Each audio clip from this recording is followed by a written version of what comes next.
आज हम लोग पढ़ेंगे प्राणियों में प्रतिचार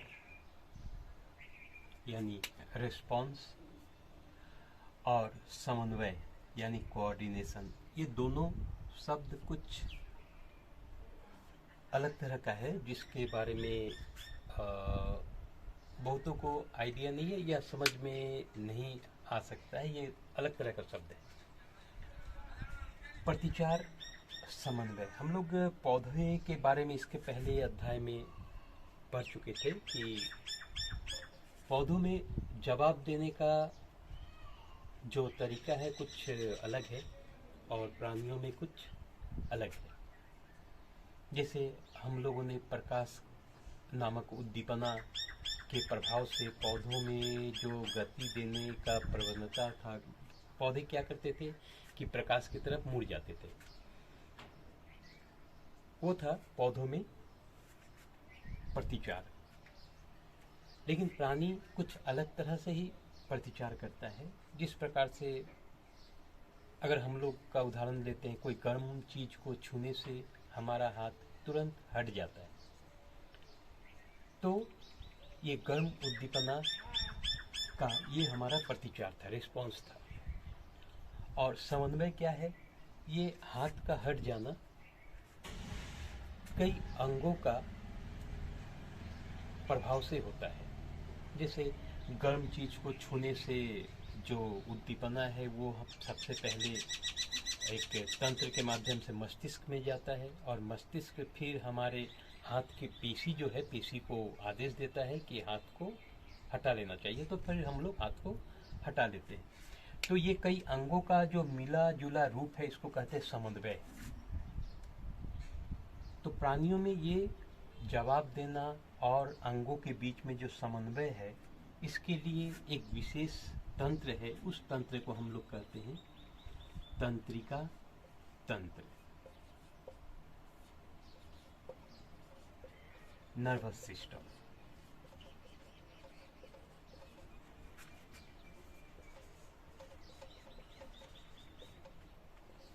इसे प्राणियों में होता है, पौधों में नहीं पाया जाता है। तो हम लोग इसको परिभाषा के रूप में इस प्रकार से लिख सकते हैं। वह तंत्र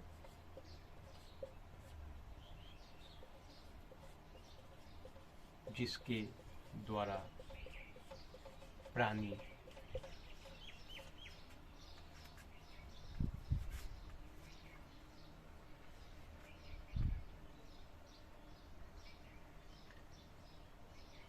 शरीर के विभिन्न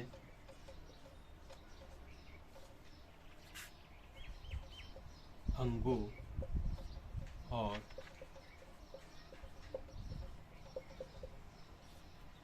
तंत्रों के कार्य भौतिक क्रिया विधि से नियंत्रण करता है। प्राणियों या हम लोग कह सकते हैं जीवों के अंग और तंत्रों के कार्य का नियंत्रण करना, ये और एक हार्मोन जो हम लोग जो पहले पढ़ चुके हैं, हार्मोन भी ये काम करता था कि हमारे अंगों के कार्य या तंत्रों के कार्य को नियंत्रण करना। लेकिन उनका नियंत्रण करने का तरीका कुछ अलग था।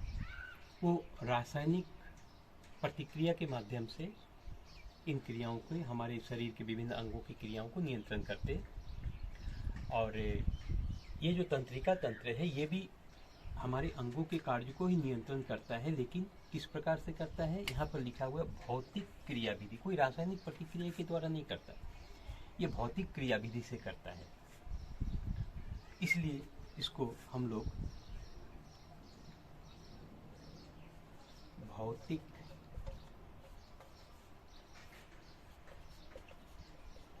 समन्वयकारी भी कहते हैं। किसको? तंत्रिका तंत्र को। ये तंत्रिका तंत्र को भौतिक समन्वयकारी कहते हैं। हम लोग पहले पढ़ चुके हैं हार्मोन को रासायनिक समन्वयकारी कहते हैं। हम लोग इसके बारे में और भी आगे पढ़ेंगे अभी कि क्या है ये भौतिक क्रियाविधि, क्या है, किस प्रकार से ये नियंत्रण करता है। इसको हम लोग एक आसान से उदाहरण के द्वारा, या जिसको हम लोग बोल सकते हैं तंत्रिका पथ के द्वारा हम लोग इसको समझ सकते हैं।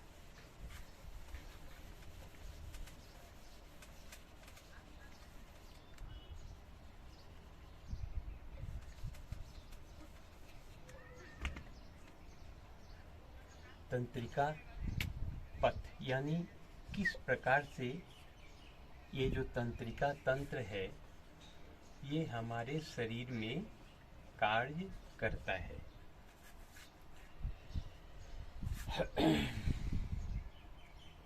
सबसे पहले उद्दीपना, उद्दीपना को ग्रहण करता है ग्राहक। ग्राहक ग्रहण करने के बाद इस उद्दीपना को सेंसरी न्यूरॉन, ये क्या है हम लोग और भी आगे डिटेल्स में पढ़ेंगे। अब ये समझने के लिए हम यहाँ पर बता रहे हैं सेंसरी न्यूरॉन कहाँ तक ले जाता है, केंद्रीय तंत्रिका तंत्र। ये क्या है इसके बारे में भी हम लोग डिटेल्स में बारे में पता करेंगे बाद में धीरे धीरे। ये अध्याय का शुरुआती है। केंद्रीय तंत्रिका तंत्र ये फिर एक आदेश देता है। इस आदेश को कौन ले जाता है, मोटर न्यूरॉन। आदेश को कहाँ तक ले आता है, कारक तक। कारक में आने के बाद क्या होता है, प्रतिचार यानी क्रिया पूरा हो जाता है। ये एक इसको कहते हैं शब्द चित्र, तंत्रिका पथ का शब्द चित्र, शब्दों के माध्यम से समझाना या बताना।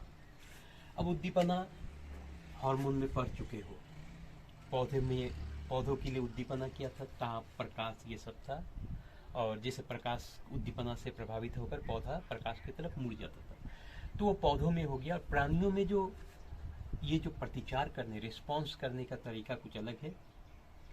उद्दीपना हम लोग यहाँ पर मान के चलते हैं, जैसे बताए थे गर्म चीज को छूना, गर्म जो है ये उद्दीपना अगर हम लोग समझते हैं तो ये गर्म उद्दीपना, जैसे हम गर्म चीज को हाथ से छूते हैं तो ग्राहक कौन है, हम जो छूते हैं हमारा त्वचा, यहाँ पर जो त्वचा में स्पर्श होता है, त्वचा के द्वारा स्पर्श होता है, तो त्वचा हो गया हमारा ग्राहक। और भी हमारे शरीर में ग्राहक है, ज्ञानेंद्रिय, जो तुम लोग 5 जो जानते हो इंद्रिय, जैसे आँख, नाक, गंध लेना, कान, ये त्वचा हुआ, ये सब इन सबको कहते हैं ग्राहक। प्राणियों में पाया जाता है ये। ग्राहक के द्वारा उद्दीपना ग्रहण किया गया।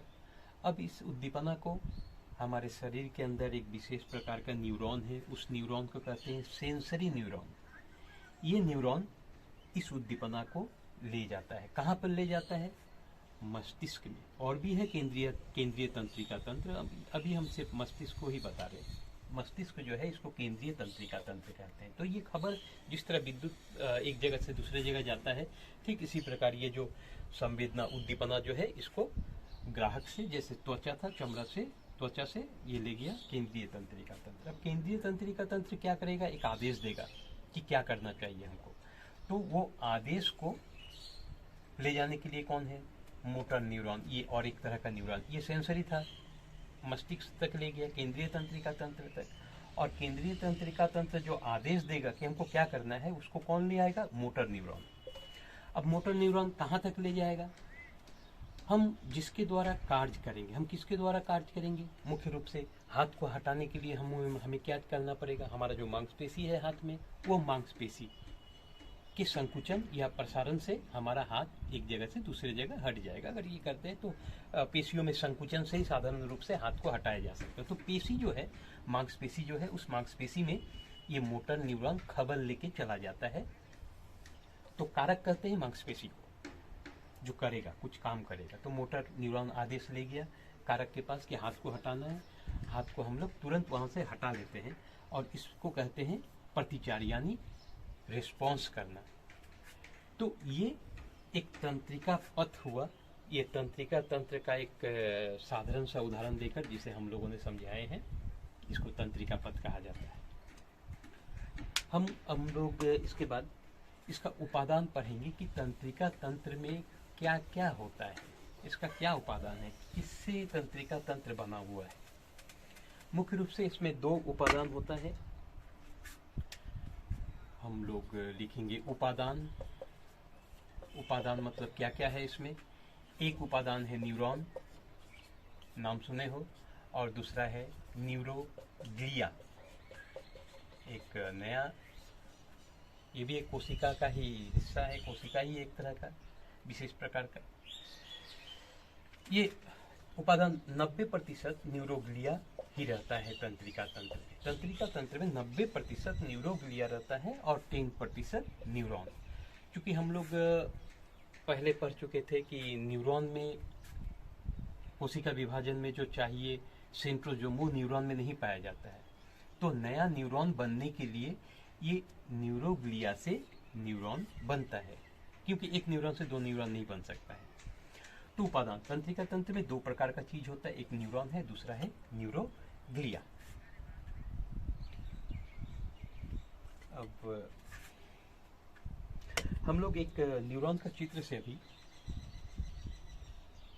समझेंगे कि किस प्रकार से न्यूरॉन होता है, और न्यूरॉन के चित्र से भी अच्छे से समझने से बहुत सारे क्वेश्चन इससे पूछा जाता है।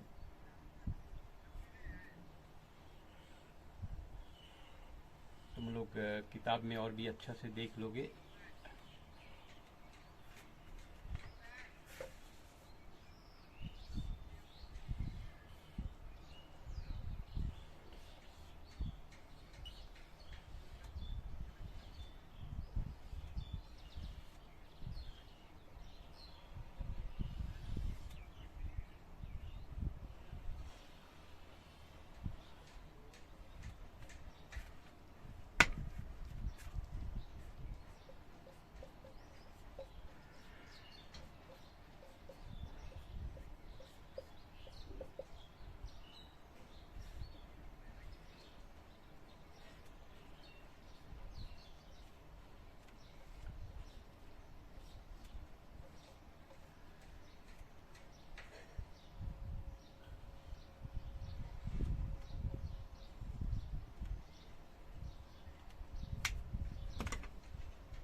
हम यहाँ पर ये भी बताते जा रहे हैं, ये जो न्यूरॉन का जो ये जो पार्ट देख रहे हो इसको कहा जाता है, यहाँ जगह नहीं है मैं यहाँ पर लिख दे रहा हूँ, इसको कहा जाता है साइटन, हिंदी में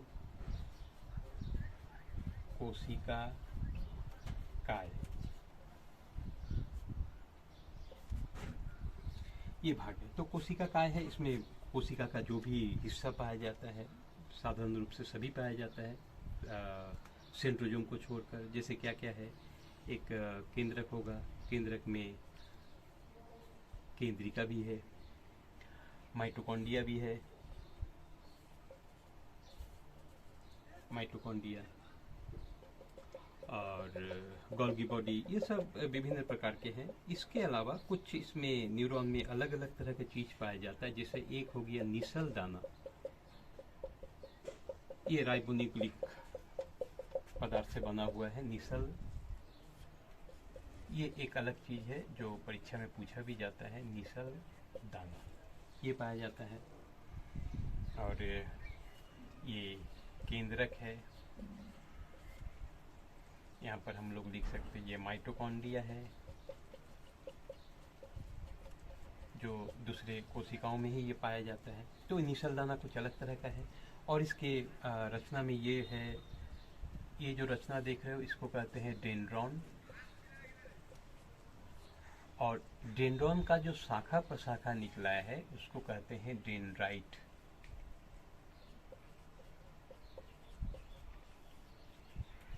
ये मुख्य रूप से। और एक है, इसको हम लोग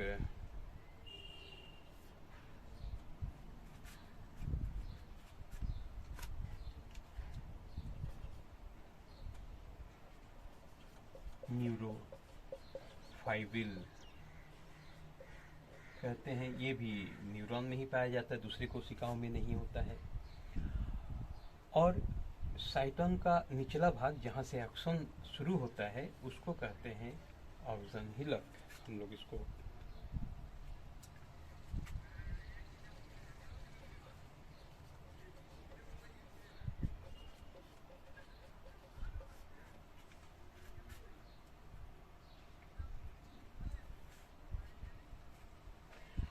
ये साइटोन का है। इसके बाद हम लोग इसका जो एक लंबा सा यहाँ पर दो प्रवर्धक होता है, ये छोटा छोटा प्रवर्धक है, इसको डेंड्रॉन कहते हैं, ये जो चारों तरफ से निकाला हुआ है। और साइटोन से एक लंबा सा प्रवर्धक गया है, इसको कहते हैं ऑक्सन।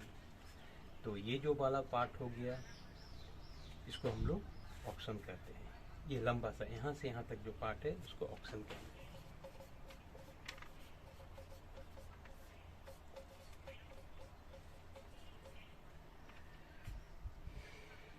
इसमें क्या क्या पार्ट है जो है उसको यहाँ पर, जैसे ये जो आवरण देख रहे हो ऑक्सन में, ये जो आवरण है इसको ऑक्सोलेमा कहते हैं। ऑक्सो, इससे क्वेश्चन पूछा जाता है, बहुत ध्यान से देखो, इसको कहते हैं ऑक्सोलेमा। ऑक्सोलेमा के ऊपर और एक आवरण होता है, ये जो जगह जगह पर टूटा हुआ है, ये ख्याल करोगे, यहाँ पर भी है, इधर भी है, लेकिन कंटिन्यू नहीं है, ऑक्सीजन के साथ पूरा पूरी नहीं है। हम लोग इसको इस तरह के, ये एक आवरण है, इस आवरण को कहते हैं मायोलिन शीथ। हम इसी इंक से लिख देते हैं, ये वाला को कहते हैं मायोलिन शीथ। ये हो गया मायोलिन शीथ। इसके ऊपर और एक आवरण होता है, वो कंटिन्यू होता है, वो ब्रेक नहीं होता है,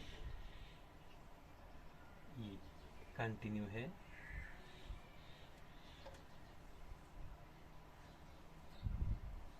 ये एक आवरण है, इसको कहा जाता है न्यूरोलेमा।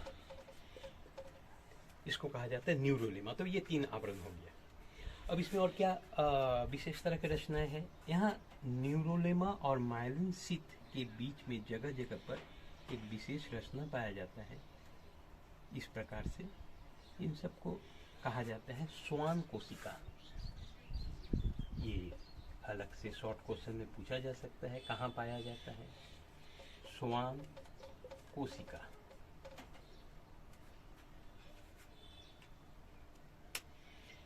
और ऑक्सीजन के अंतिम में ये छोटा छोटा रचनाएं पाया जाता है, इन सबको कहा जाता है एंड ब्रश। तो ये न्यूरॉन का एक चित्र है, जो इससे शॉर्ट क्वेश्चन अगर जैसे भी पूछा जा सके, तुम लोग पूछा जाए, तुम लोग इसको बताओगे। इसका तीन आवरण है, अंदर वाला जो है ऑक्सीजन के ऊपर ऑक्सोलेमा, ऑक्सीजन के ऊपर और एक आवरण है जो जगह जगह पर ब्रेक है, मायोलिन शीथ कहते हैं। और मायोलिन शीथ के ऊपर और एक आवरण है जो ग्रीन कलर का देख रहे हो, इसको कहते हैं न्यूरोलेमा। यहाँ पर और एक इंपॉर्टेंट है, ये जो जगह जगह जहाँ पर ब्रेक कर गया है मायोलिन शीथ, लाल रंग का जो देख रहे हो जगह जगह पे नहीं है, इन जगह को क्या कहा जाता है, रेन बियर का गांठ। ये भी इंपॉर्टेंट है, परीक्षा में पूछा जाता है, रेन बियर का गांठ। ओके, तुम लोग किताब में एक बार देख लोगे और भी क्लियर के लिए।